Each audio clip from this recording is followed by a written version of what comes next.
Assalamualaikum warahmatullahi wabarakatuh. Nama saya Alfaris Sudata Pradana dengan NIM Mahir 125. Saya membuat video ini untuk memberikan tutorial tentang bagaimana menganalisa data menggunakan Smart PLS 3. Oke, pertama-tama eh, kita buat indikatornya dulu dan kebetulan saya sudah membuatnya.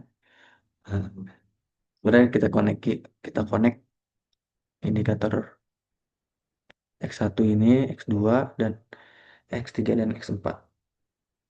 Di sini kita menggunakan 5 indikator. Dan Y-nya adalah ROA, yaitu rasio profitabilitas.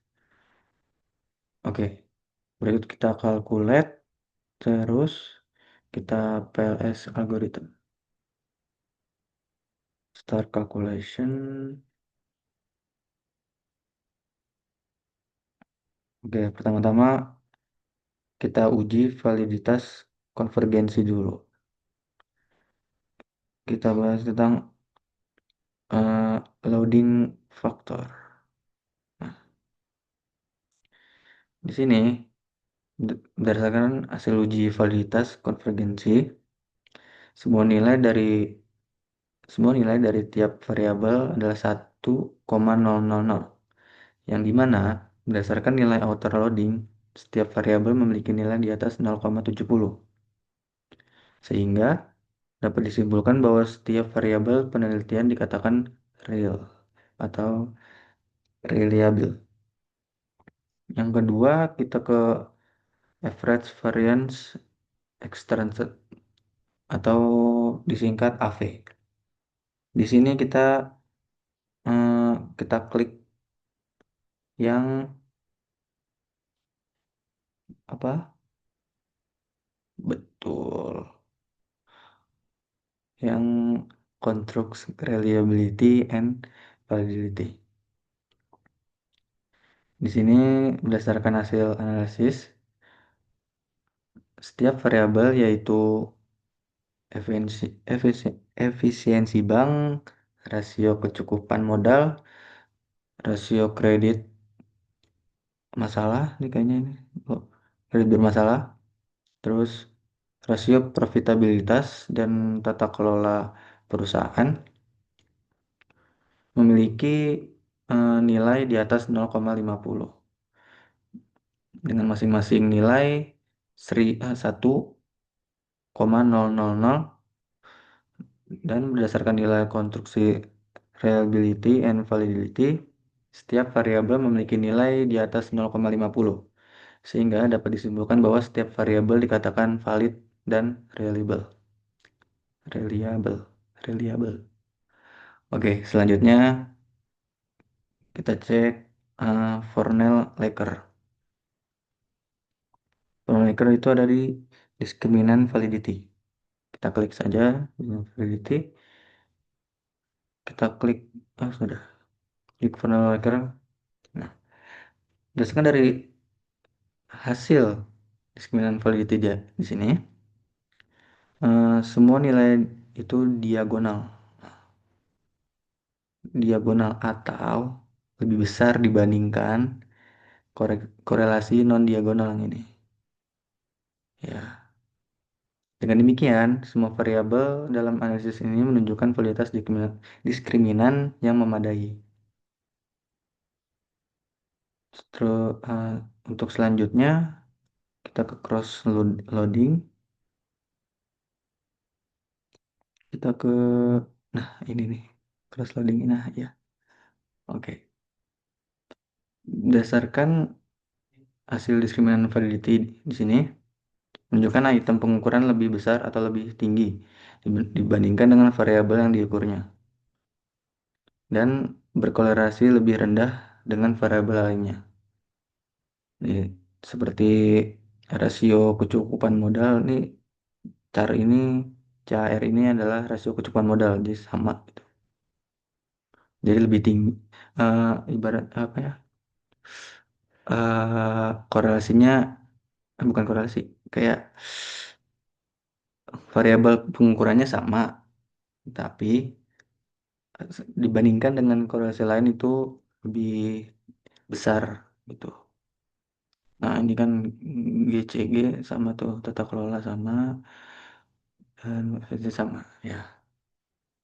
Maka kualitas kualitas diskriminan tingkat indikator atau item terpenuhi.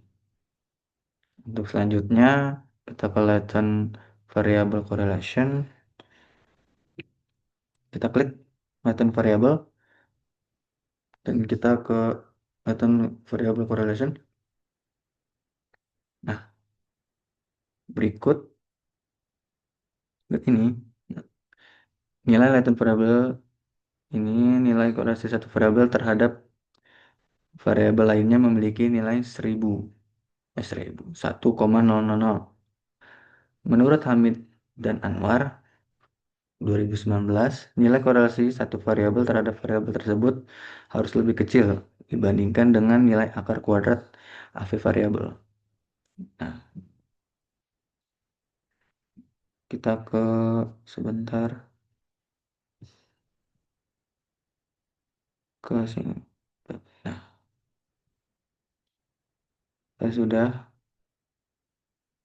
membuat kesimpulan. Nah, sini.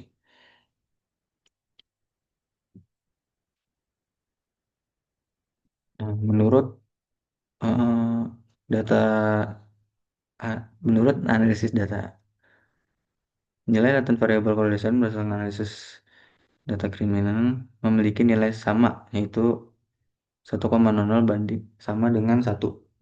Ini menunjukkan bahwa validitas diskriminan yang lemah. Secara spesifik, hal ini berarti bahwa kontrol pattern yang diukur tidak cukup berbeda dari maaf ya, dari kontrol pattern yang diukur dalam model. Oke, untuk selanjutnya uji reliabilitas. Kita balik lagi ke Smart PLS. Pertama kita ke Cronenberg Alpha dan Composite Reliability. Itu ada di kita kita nah di sini nih. Konstruksi reliability dan probability. Berdasarkan hasil analisis di atas, setiap variabel yaitu efisiensi, efisiensi bank, rasio kecukupan modal, rasio kredit bermasalah, rasio profitabilitas, dan tata kelola perusahaan, semua semua nilai masing-masingnya 1,000, yaitu di atas, yang berarti di atas 0,70. Berdasarkan nilai Cronbach alpha dan composite reliability, setiap variabel memiliki nilai di atas 0,70, sehingga dapat disimpulkan bahwa setiap variabel dikatakan valid dan reliable.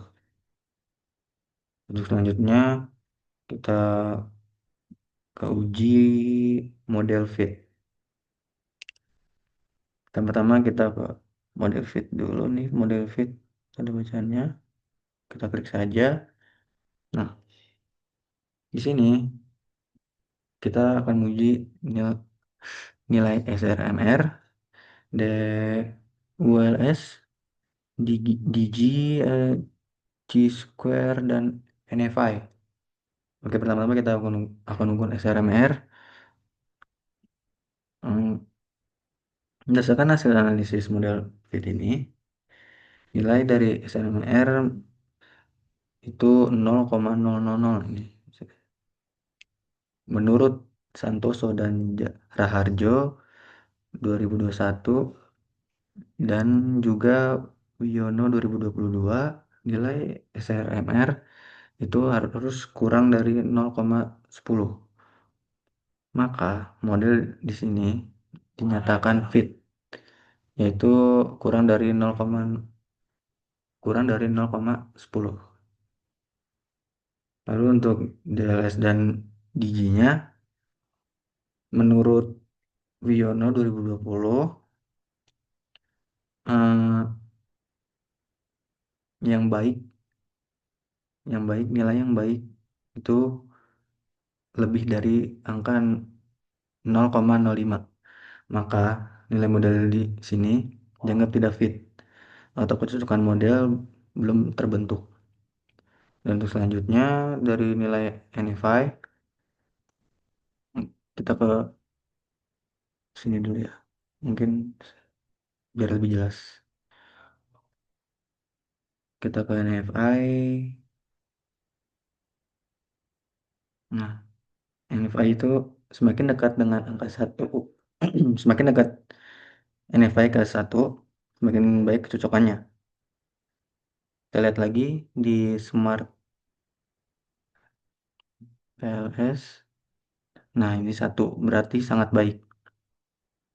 Maka nilai dari NFI pada analisis dia di sini menunjukkan kecocokan yang dapat diterima. Nah, selanjutnya kita akan mengukur Q2. Untuk mengukur Q2, kita balik dulu ke awal, ke kerangka konseptual.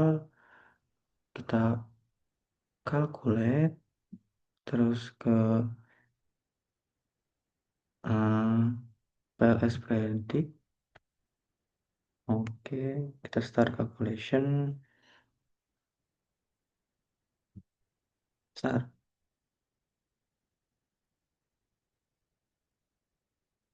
Coba kita, nah, tunggu sebentar ya.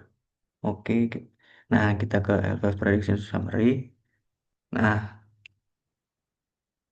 untuk nilai dari Q2 adalah 0,434 atau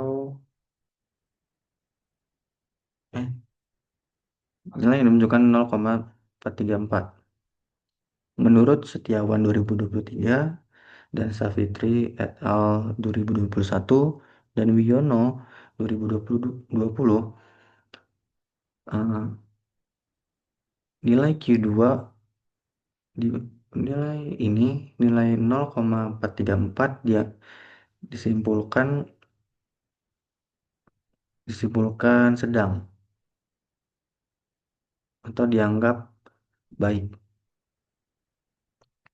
Maka dapat disimpulkan nilai model ini memiliki predictive relevance. Semakin baik nilainya, semakin baik kemampuan model dalam mempresentasikan data dan prediksi hasil. Selanjutnya pengujian inner model. Kita balik ke BLS algorithm, kita ke R square ini.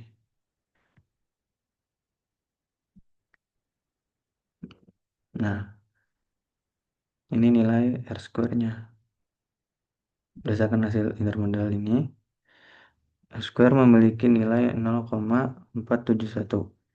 Yang dimana menurut Savitri et al. 2021 nilai R square 0,75 dianggap kuat dan nilai 0,50 dianggap moderat dan juga nilai 0,25 dikatakan lemah. Maka nilai R square pada rasio profitabilitas masih dianggap lemah, tapi mendekati moderat. Untuk nilai R square adjusted di atas, nah ini nilai R square, nah ini nilai adjusted sabar. Nah, oh, maaf tadi kebalik ya. Ini tinggal R square 0,47 tapi masih di bawah 0,50. Eh, iya, mendekati lah, mendekati ke moderat. Nah, untuk selanjutnya ini kita ngebahas R square adjusted. Sini memiliki nilai 0,471. Dan menurut Haryono 2016, nilai R square adjusted itu yang kuat adalah 0,67, yang moderat 0,33 dan yang lemah 0,19. Nah, di sini kita dapat simpulkan bahwa nilai R squared adjusted pada rasio profitabilitas bisa dipresentasi jadi 47,1%. Dianggap sedang karena lebih dari 0,33 namun kurang dari 0,67. Dan untuk seterusnya kita akan menguji hipotesis. Kita balik dulu ke kerangka konseptual, kita calculate, terus bootstrapping. Kita start calculate, sabar dulu. Nah, oke. Di sini nilai p-value-nya sudah muncul. Di sini nilai hipotesis 1 itu NIM berpengaruh positif terhadap ROA. Hipotesis 2, NPL berpengaruh negatif terhadap ROA. H3, hipotesis 3, CG berpengaruh positif terhadap ROA. H4, CAR berpengaruh positif terhadap ROA.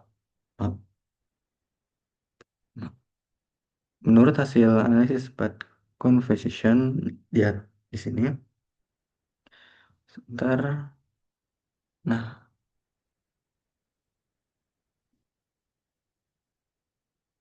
oke. Maaf, maaf, maaf, maaf. Nah, menurut hasil analisis path conversation lihat di sini nilai efisiensi bank nih H1 ya. Ini sebenarnya efisiensi bank berpengaruh signifikan terhadap rasio profitabilitas. Itu terbukti diterima karena p-value-nya di bawah 0,05. Nah, di sini nih. Ini juga hijau ya. Dan untuk nilai rasio kredit bermasalah berpengaruh signifikan terhadap rasio profitabilitas karena p-value-nya lebih kecil 0,05. Terus kedua, terbukti diterima. Terus yang ketiga, tata kelola perusahaan berpengaruh signifikan terhadap rasio profitabilitas dikarenakan nilai dari p-value-nya kurang dari 0,05. Terbukti diterima. Nah, dan terakhir hipotesis 4 yaitu rasio kecukupan modal berpengaruh signifikan terhadap rasio profitabilitas hipotesis. Ditolak dikarenakan nilai p-value-nya lebih dari 0,05. Kesimpulannya, hipotesis yang diterima adalah H1, H2, dan H3. Oke, demikianlah video ini. Kurang lebihnya mohon maaf, banyak kurangnya. Ya, wassalamualaikum warahmatullahi wabarakatuh.